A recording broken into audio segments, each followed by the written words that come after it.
Watching Fox News is a fact-checking nightmare, especially when it comes to the economy. It's difficult for me to believe that these people really believe they're being accurate. They must know they're simply peddling half-truths, lies by omission, and on occasion, outright fabrications. Let's start off with Tucker Carlson. I want to start off with him because this man is every used car salesman's wet dream. He is a master of framing the conversation in a very specific and inaccurate manner, and forcing the debate to take place on his own dishonest terms. Let's watch as he ignores the fact that the middle class has been dwindling for over 40 years and he pretends that it was just fine until it was dealt a random death blow in 2015. Interestingly, the one thing Obama didn't mention was the death of the American middle class. And that's odd because it was only in 2015, 7 years into Obama's presidency, when the middle class became a minority in this country for the first time in living memory. That was the pivotal event of the past several decades. It changed this country profoundly. It is the cause of nearly all of our current political turmoil. Do you see what he did there? He cherry-picked a single data point and ignored an ongoing trend that stretches back over 40 years in order to argue that the middle class simply disappeared in 2015. 2015 is simply when, whatever sources he is using, announced that the middle class became a minority. Why doesn't Tucker mention that this is a 40-plus year trend? He almost certainly knows this, so I can't believe it's due to ignorance.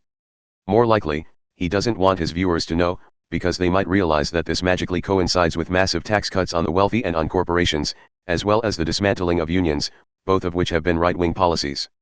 Now, the term middle class is a bit of a nebulous term, because it's used in different ways. Whether we say the middle class is disappearing or if we say the middle class exists but has lost so much buying power as middle-income wages have fallen behind rising costs of living is irrelevant. The point is that the middle and lower brackets have lost buying power and their wages haven't kept up with rising costs of living, while the top earners see a higher and higher percentage of the gains from this growing economy where all workers contribute.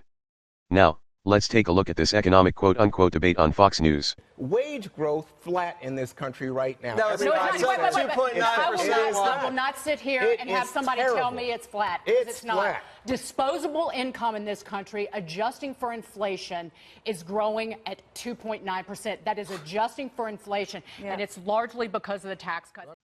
Okay, so Juan Williams is talking about median wages, which is what will best measure what the average Joe is experiencing, and he is right.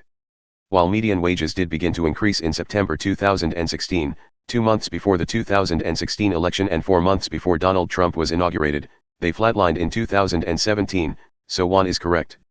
Angry Lady counters by talking about disposable income, which is an average, not a median, of disposable income. In a previous video I warned you that the right uses averages to hide what's happening to the typical person. You see, if the ultra-rich increase their disposable income, this increases the average disposable income, even though it doesn't actually affect the typical disposable income. If you're not clear as to the difference between medians and averages, click on the appropriate link I provided in the description. You read my mind. The actions we took during that crisis returned the economy to healthy growth and initiated the longest streak of job creation on record. I mention all this just so when you hear how great the economy is doing right now, let's just remember when this recovery started. Okay, the recovery did start then, but one thing that's interesting is it was the tax cut package and the dereg piece that really put the fuel on the fire to make it roar. It was President Trump's policies that have taken this economy to a higher growth plateau. That you have, the recovery started in 2009, but this morning we found out that last month wages are growing at the fastest pace in the recovery. Since 2009, that we have job growth this year that is actually so far in the first 8 months, on average, it's faster than it was last year. That is utterly remarkable. Consumer confidence, 18-year high. Factory growth, 14-year high. This economy is firing on all cylinders. Okay, so Angry Lady just claimed that Trump's policies have taken the economy to a quote-unquote higher growth plateau. That's odd, because job growth has actually slowed since he took office. She claims wages are growing at the fastest pace since 2009. Well, as I mentioned earlier, the latest rise in median wages actually began in September of 2016. This was 2 months before the 2016 election and 4 months before Donald Trump was inaugurated. To make matters worse, starting in 2017, wage growth has actually stagnated. So, I don't know where this lady is getting her economic data. Consumer confidence. Well, that's been growing for several years now, with the biggest growth spikes happening in 2012 and 2015.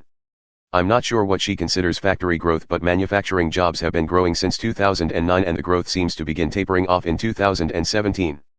So, once again I don't know what she's talking about, and at this point, it's clear she doesn't either. So this higher plateau only exists in the Fox News world of alternative facts. It was the weakest recovery since World War II. Well, what this genius is omitting is that this was the worst recession since the Great Depression. By some measures, it was actually worse. And because interest rates were already near zero, the Federal Reserve couldn't simply lower interest rates as they had in previous recessions. I really can't bring myself to believe that people who comment on these things for a living don't know all of this. Hence, they must be consciously lying in exchange for a paycheck. But hey, it's a post-fact world, right?